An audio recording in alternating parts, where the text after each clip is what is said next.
भक्तों, आज जो बात मैं कहने जा रहा हूं वो साधारण नहीं है।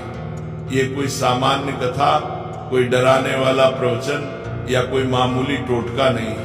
ये वह गुप्त ज्ञान है जिसे हमारे शास्त्रों ने हमेशा के लिए संभाल कर रखा था, लेकिन समय बीतने के साथ वो बात आम लोगों तक पहुंच नहीं सकी। ये वह रहस्य है जो अगर सही समय पर समझ लिया जाए, सही मन से किया जाए, तो इंसान की किस्मत पलटने में एक पल भी नहीं लगता। हमारे सनातन धर्म में हर चीज, हर रिश्ता, हर अवस्था के पीछे गहरा अर्थ और अपार शक्ति छिपी हुई है।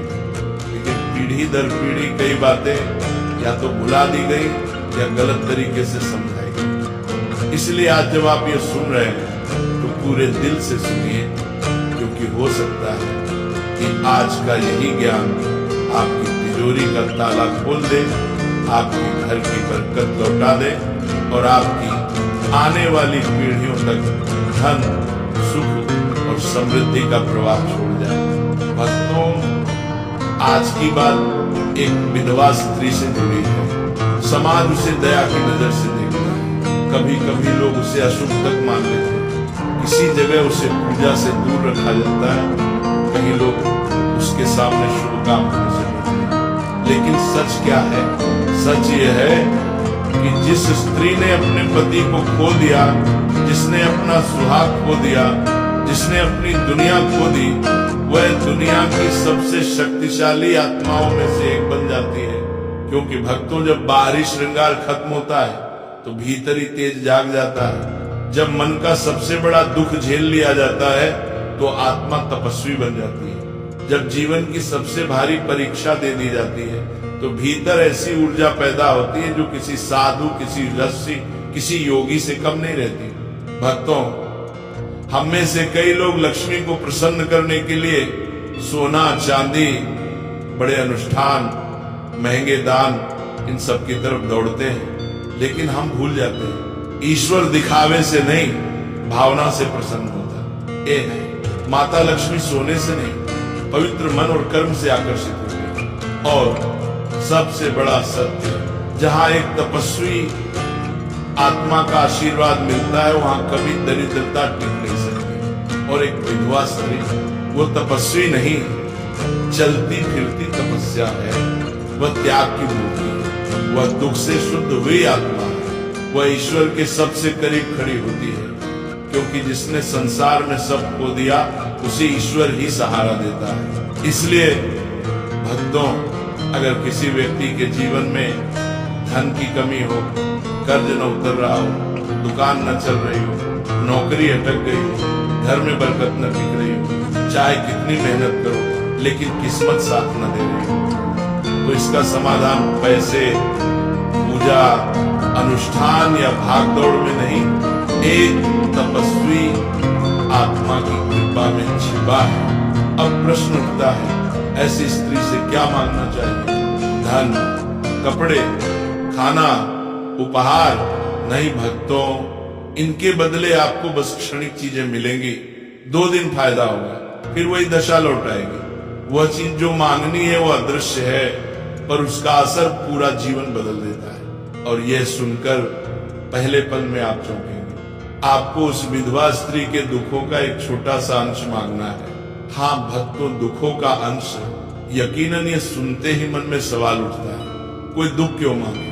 लेकिन यही वह स्थान है जहाँ गुप्त आध्यात्मिक विज्ञान छिपा है। जो लोग सिर्फ पूजा, प्रसाद और मंत्रों को समझते हैं वे यह नहीं समझ पाते, पर जो कर्म और ऊर्जा का रहस्य समझते हैं उन्हें यही भाग्य का दरवाजा मिलता है। क्योंकि भक्तों, दुख मांगने का अर्थ ये नहीं कि वह स्त्री दुखी हो जाएगी। दुख मांगने का अर्थ यह है कि आप उसके बोझ को बांटने की अनुमति लेते हैं। और जब कोई इंसान किसी के दुखों को बांटने के लिए तैयार होता है तब उसके जीवन से दरिद्रता और कंगाली भाग जाती है। कर्म कहता है, जो दूसरों का दर्द बांटने को तैयार हो उसे ईश्वर खुशी बांध कर देता है। और जब विधवा स्त्री जो तपस्वी आत्मा होती है मन ही मन आशीर्वाद देती है, तो जिस घर में वह आशीर्वाद पहुंचता है वह घर कभी सूना नहीं रहता, न पैसा रुकता है, न सुख रुकता है न बरकत रुकती है।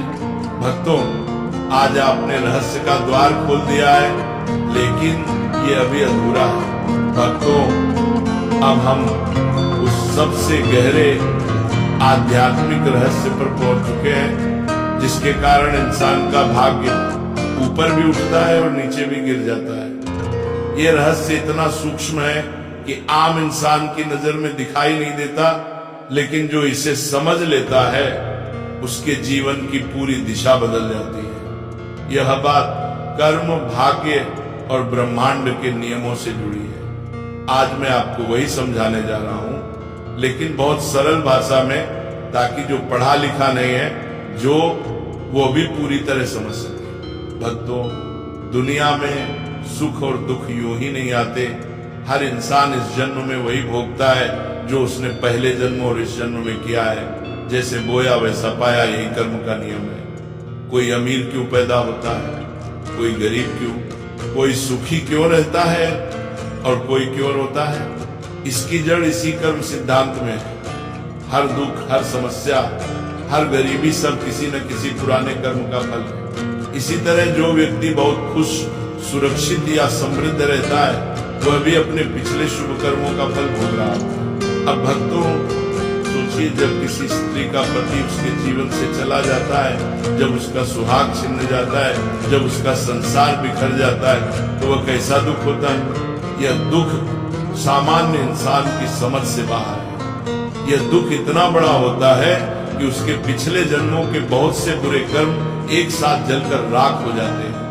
वह दुख जैसे आग बनकर उसकी आत्मा को तपाता है, और वह स्त्री उस आग से गुजरकर सोने जैसे शुद्ध दिल वाली बन आती है।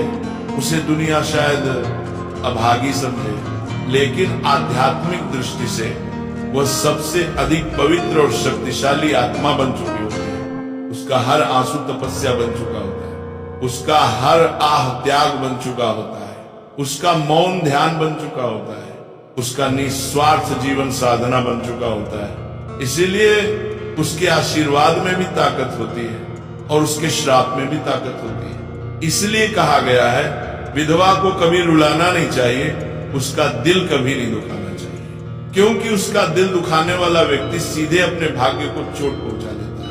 अब भक्तों, मुख्य बात यहां से शुरू होती है उस विधवा स्त्री से दुख मांगने से। आपका भाग्य कैसे चमकता है?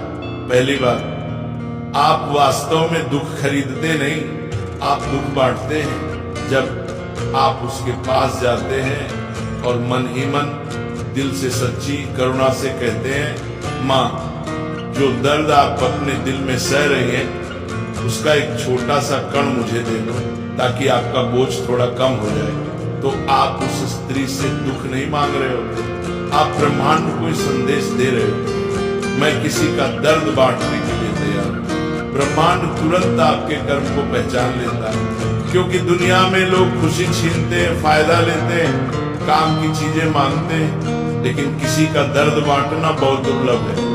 और भक्तों, ये प्रकृति का नियम है। जो इंसान दूसरों के दर्द को बांटने के लिए आगे आता है, भगवान उसके जीवन के दुखों को बांटना शुरू कर देते हैं। उस क्षण से कंगाली हटने लगती है, धन का प्रवाह शुरू होता है, भाग्य के बंद दरवाजे खुलने लगते हैं, और बरकत, सफलता और शांति जीवन में उतरने लगती है। क्योंकि आपने किसी का बोझ हल्का किया, इसलिए ब्रह्मांड आपका बोझ हल्का कर देता है। आपने दुख बांटने की मंशा दिखाई, इसलिए ईश्वर आपके सुख बढ़ा देते हैं। यही कारण है भक्त, कई लोग मंदिरों में लाखों रुपए दान करके भी सुख नहीं पाते, और कुछ लोग किसी दुखी को सच्चे दिल से 2 शब्द बोलकर भी अमीर हो जाते हैं। क्योंकि ईश्वर चढ़ावे नहीं, भावना देखते हैं। माता लक्ष्मी हीरे नहीं, कर्म देखती है। भाग्य दौलत नहीं, मानवता का तराजू तोलता है।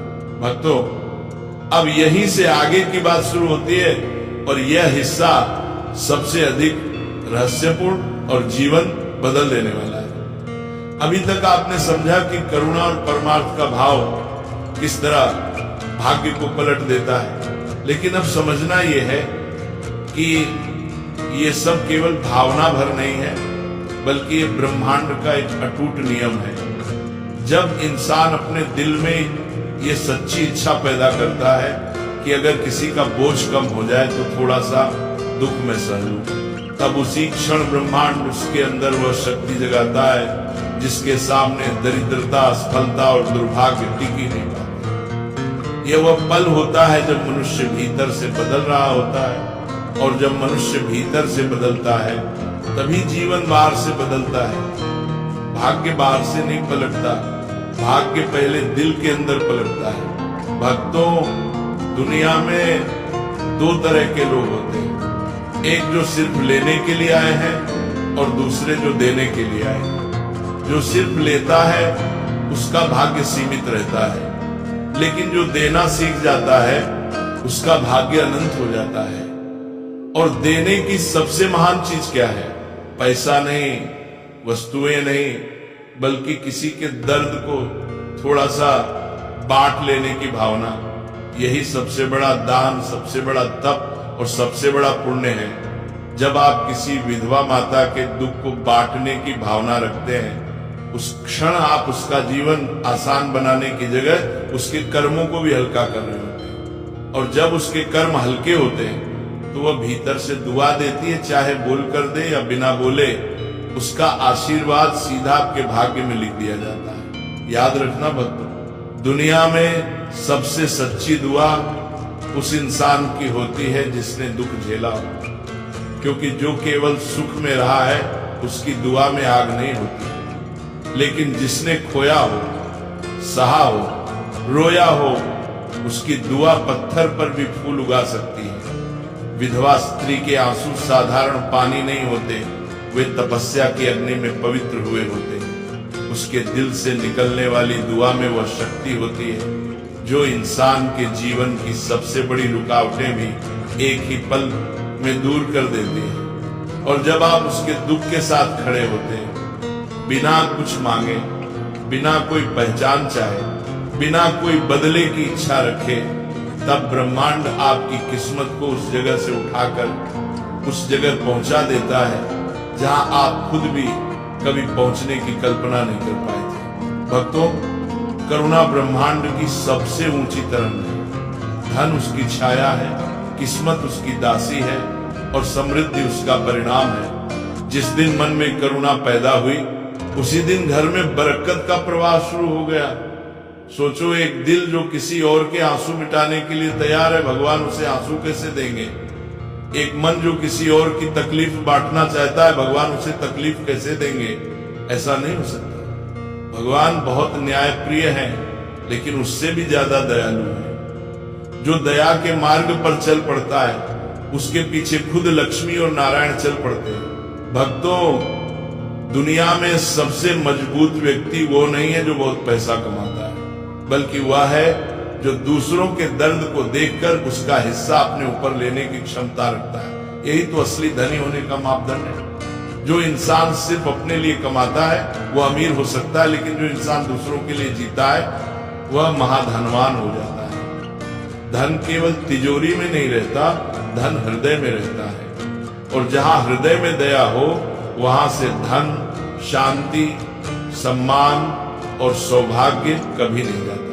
यही कारण है भक्तों की कई बार आप देखेंगे कुछ लोग कम कमाते हैं लेकिन उनके घर में कभी कमी नहीं होती, और कुछ लोग बहुत कमाते हैं फिर भी परेशान होते हैं। क्यों?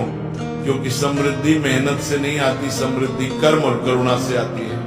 मन का विशाल भाव सौभाग्य को अपने पास खींचता है, जैसे चुंबक लोहे को खींचता है। जब दिल बड़ा हो जाता है तब जीवन बड़ा हो जाता है। और ये याद रखना भक्तों, माँ लक्ष्मी घर में तभी कदम रखती है जब दिल में दया जीवित हो।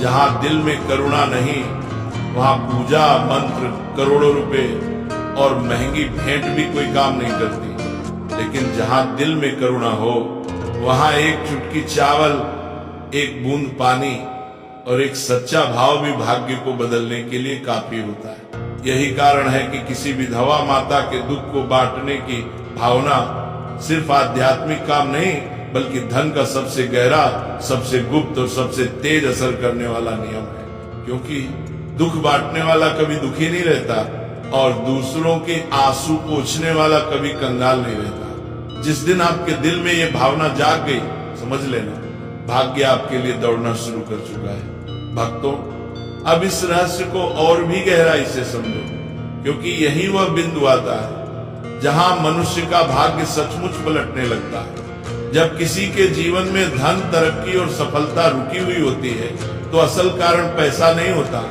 बल्कि भीतर जमी हुई कर्मों की भारी रुकावट होती है। और जब दिल में करुणा जागती है, निस्वार्थ भाव उठता है और आत्मा किसी दुखी के दर्द में भागीदार बनने को तैयार होती है, तब वही करुणा उस रुकावट को काट देती है। जैसे नाली में कचरा अटक जाए तो पानी नहीं आता, उसी तरह जीवन में धन का प्रवाह रुक जाता है, अवसर बंद हो जाते हैं और किस्मत साथ नहीं देती।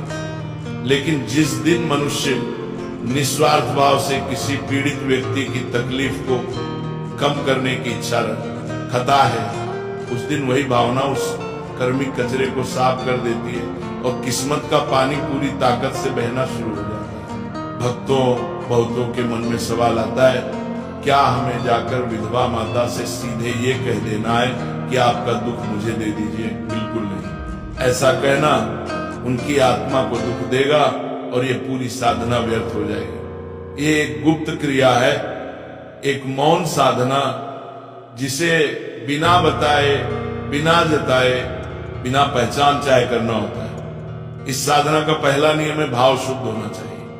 अगर मन में ये लालच हो कि चलो ये उपाय करके देखता हूं, अमीर बन जाऊं, करोड़पति बन जाऊं, तो ये कभी काम नहीं करेगा।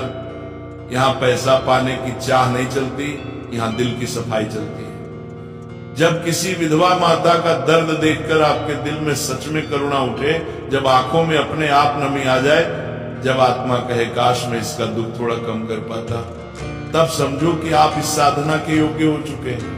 अब भक्तों, जानो इसका सही तरीका। अपने आसपास किसी ऐसी विधवा माता को पहचानो जो आर्थिक रूप से संघर्ष कर रही हो, या बहुत सीधी, सच्ची और धार्मिक हो, या जिसने जीवन में बहुत दुख झेला हो। ये कोई आपकी रिश्तेदार हो सकती है, पड़ोस में रहने वाली, गांव की कोई माता, या वह जो किसी मंदिर में आती जाती है। बस इतना ध्यान रहे, उनके लिए आपके दिल में सच्चा सम्मान होना चाहिए। इसके बाद अगला चरण है गुप्त मदद। यही साधना का मूल है। आपको ऐसा दान या सहायता करनी है जिससे उन्हें कभी पता न चले कि किसने मदद की है। जैसे उनके दरवाजे पर चुपके से राशन रखवा देना, किसी और के हाथ से कुछ पैसे भिजवा देना, बच्चों की पढ़ाई का खर्च गुप्त रूप से उठाना, सर्दी में कंबल या कपड़े देना, लेकिन बिना नाम बताए किसी शुभ अवसर पर मिठाई या फल भेज देना, पर पहचान उजागर न हो। भक्तों, यहाँ दान छोटा या बड़ा मायने नहीं रखता, मायने रखता है गुप्त रहना। क्योंकि जैसे ही इंसान अपने दान का ढोल पीटता है, उसका पुण्य उसी क्षण समाप्त हो जाता है। गुप्त दान अनंत गुना फल देता है, यही शास्त्र का सिद्धांत है। अब सबसे महत्वपूर्ण क्षण आता है, वह आंतरिक प्रार्थना। जब आप वह मदद कर रहे हो या आपका भेजा सामान उनके द्वार पर रखवाया जा रहा हो, उस समय अपनी आंखें बंद करके बड़े प्रेम से, गहरी करुणा से मन में ये प्रार्थना करना, हे मां, आप त्याग और तप की मूर्ति हो, मैं आपके दर्द को महसूस करता हूँ, आपका बोझ थोड़ा हल्का हो जाए, यही मेरी सच्ची इच्छा है। अपने दुखों में से एक छोटा सा कण मुझे दे दीजिए, मैं उसे सौभाग्य मानकर अपने जीवन में स्वीकार करता हूँ, ताकि आपका बोझ कम हो और मेरे जीवन से कंगाली हमेशा के लिए समाप्त हो जाए। भक्तों, यही वो मांगना है जो आपको संसार की हर संपन्नता दिलाता है। ये धन मांगना नहीं है, किसी का दुख चुराना नहीं है, ये उस पीड़ा को सहने की निस्वार्थ इच्छा है जो उसे हल्का कर दे। और ईश्वर ऐसे इंसान को कभी खाली नहीं रहने देते। याद रखना, उस क्रिया के बाद उसे भूल जाना है। बार बार सोचना, गिनती करना या अपेक्षा रखना साधना को नष्ट कर देता है। बीज बोने के बाद खेत को खोद खोद कर नहीं देखते, धैर्य रखकर फूल बनने देते। ठीक वैसा ही फल समय पर अपने आप आएगा। भक्तों, ये कोई साधारण उपाय नहीं, ये भाग्य बदलने वाली साधना है। और जिस दिन ये साधना सही भाव से कर ली जाती है, उसी दिन दरिद्रता का नक्षत्र टूट जाता है और धन समृद्धि घर का रास्ता ढूंढने लगती है।